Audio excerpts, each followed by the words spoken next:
1 సంవత్సరం కింద జరిగిన అవమానానికి సమాధానమే ఈరోజు.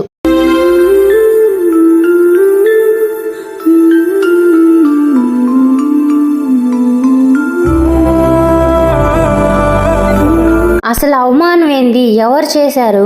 మేము ఒక సహాయం కోసం ఒకరింటికి వెళ్ళాము. ఇల్లు అయితే కట్టుకున్నాం కానీ ఒక గేట్ అయితే బిగించుకోలేకపోయాము. మేము ఎవరింటికైతే వెళ్ళామో ఆ రోజు వాళ్ళన్న మాట ఈ రోజుకి నా చెవులో మెదలుతానే ఉంది. మనకి డబ్బు సహాయం అవసరమైనప్పుడు అడుక్కు తినైనా రూపాయి తెచ్చుకోవచ్చు గాని అయిన వాళ్ళ కాడ పైసా కూడా తీసుకోకూడదని ఆ రోజే అర్థమైంది నాకు. సరే, అవమానిస్తే అవమానించారులే, అడిగిన సహాయం చేశారా? చేయలా. అయితే సహాయం చేయాలి, లేకపోతే కామ్గా ఉండిపోవాలి. కానీ ఆ రోజు వాళ్ళు చేసింది చాలా పెద్ద తప్పు. అసలు నిజానికి మేము వాళ్ళ కాడికి వెళ్లే వాళ్ళమే కాదు. మేమైతే ఇల్లు కట్టుకున్నప్పుడు వాళ్ళని ఓపెనింగ్ అయితే పిలిచాము. ఆ రోజు మేము సరదాగా మాట్లాడుకుంటా ఉన్నాము. మాటల్లో మాటగా గేటు పెట్టించలేదు ఏమి అని అడిగారు. సరే, మన వాళ్ళే అనుకోని మేము డబ్బులు సరిపోలేదని చెప్పాము. అప్పుడు మాకు ఆయన మాట ఇచ్చాడు, ఏ అవసరం ఉన్నా నన్నే అడగాలి అని చెప్పేసరికి మాకు నిజంగా ఎంత సంతోషం అనిపించిందంటే ఇంకా ఆ రోజు అయిపోయిన తర్వాత ఇంకెప్పుడు మేము కలుసుకోలేదు. తర్వాత కొన్ని రోజులకి బర్రెలు ఆవులు ఇంట్లోకి వచ్చే చెట్లన్నీ మేసేసాయి. కష్టపడి కేరళ నుంచి అయితే 2500 పెట్టి టెంకాయ చెట్లు అయితే ఆర్డర్ పెట్టాము మేము. ఇంకా ఆ చెట్లు వేయడానికి జేసీపీని కూడా తీసుకొచ్చాము. 3 అడుగులు తవ్విపించాము. అటు పోయే వాళ్ళు ఇటు పోయే వాళ్ళు చెట్లకేందయ్యా జేసీపీ తీసుకొచ్చేదని ఎగతాళి చేశారు మమ్మల్ని. అయినా మేము అవన్నీ పట్టించుకోకుండా చెట్లయితే నీట్గా నాటుకున్నాము. ఒక ప్రతిరోజు సాయంత్రం పొద్దున నేను మా ఆయన మార్చి చెట్లకైతే నీళ్లు పట్టేది. పట్టిన ప్రతిసారి నేను మా ఆయన మాట్లాడుకునే సంతోషం మాటలు ఏమంటే, యా చెట్టు నా అంతే ఉంటది, నేనే కోసే ఇచ్చా కాయ నిలబడుకొని అని చెప్పి మాట్లాడుకుంటా ఉండేవాళ్ళమి. ఏమైందో ఏమో కానీ ఇంచుమించు 15 బర్రెలు 10 బర్రెల దాకా ఇంట్లోకి వచ్చేసి చెట్లన్నీ తినేసాయండి. 7-8 చెట్లల్లో ఒకే ఒక చెట్టు బతికిందండి, టెంకాయ చెట్టు. అది కూడా అట్టే బతకను చావునుగా వస్తా ఉంది. ఆ సంఘటన చూస్తే అసలు నిజంగానే ఆ బర్రెలు వచ్చాయా లేకపోతే ఎవరైనా తోలేరా అది మాత్రం అర్థం కావట్లేదండి నాకు. నేను ఎందుకు ఈ మాట అంటున్నానంటే, ఆ వంతన ఇంట్లో బర్రెలు పడిపి తింటా ఉంటే ఇరుగు పరుగు ఒక్కరంటే ఒక్కరు కనీసం జాలి కూడా చూపించలేదు మా మీద. సరే అని పోతే పోయిందని దిగులుగా కూర్చో ఉండేది మేము. అవన్నీ పక్కన పెడితే ఇంటి పని చేసుకొని మిగిలిపోయినటువన్నీ ఆ పక్కన పెట్టుంటే ఎన్నో కమ్ములు, ఎన్నో ఆ సామాను ఈ సామాను అని మాకు గుర్తే లేదండి. ఇష్ట ప్రకారం రాత్రిలో వచ్చేది, ఇష్ట ప్రకారం దోచుకొని వెతుకొని వెళ్ళేది వాళ్ళు.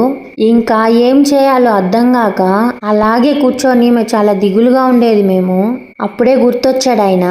ఎంతో సంతోషంగా ఆయన ఇంటికి వెళ్ళిన మేము అంతే బాధతో బయటకైతే వచ్చాము.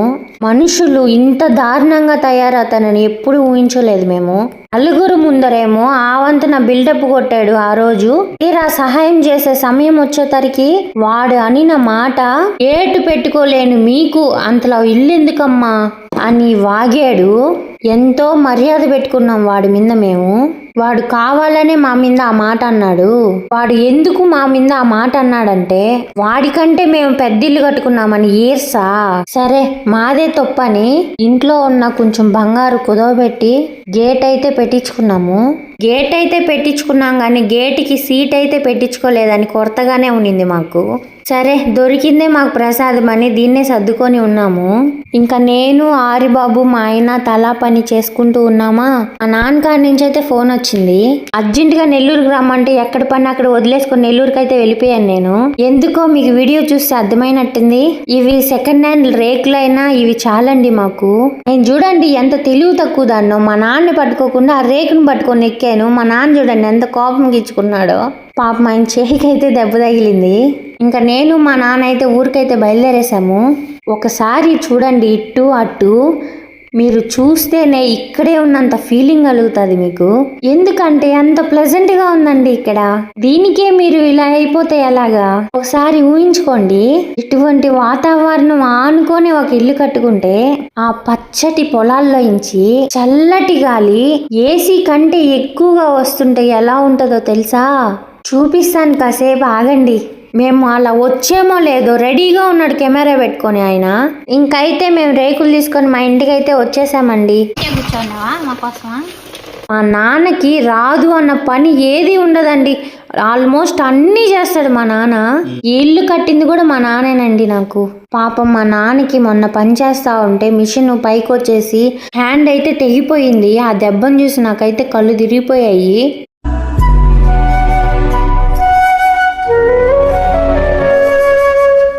నేనే అదురుదాన్నంటే మా ఆయన ఇంకా అదురోడు. వాట్సాప్ లో మా నాన్న ఫోటో పెడితే చూడియా అంటే అస్సలు చూడకుండా కళ్ళు మూసేసుకున్నాడు. మా నాన్నకి ఏదున్నా లేకపోయినా టయానికి పని చేసేటప్పుడు టీ మాత్రం ఉండాలా? టీ పెట్టడం అయితే కరెక్టే, టీ కింద కమ్మేందని ఆలోచిస్తున్నారా? నాకు అదే డౌట్ వచ్చింది.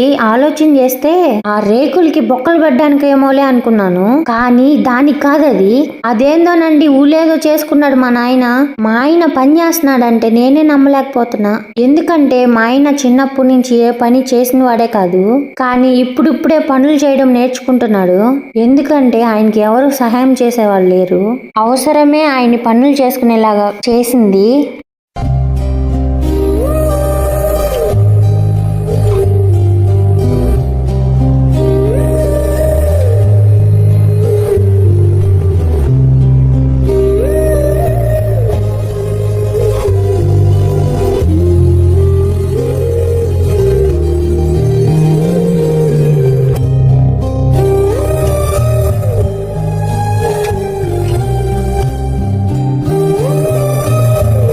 మా నాన్నకి కూలీ అయితే ఇవ్వను ఫ్రెండ్స్. నేను కూలీకి బదులుగా ఈ కరేపాకు పొడి అయితే చేయిస్తా.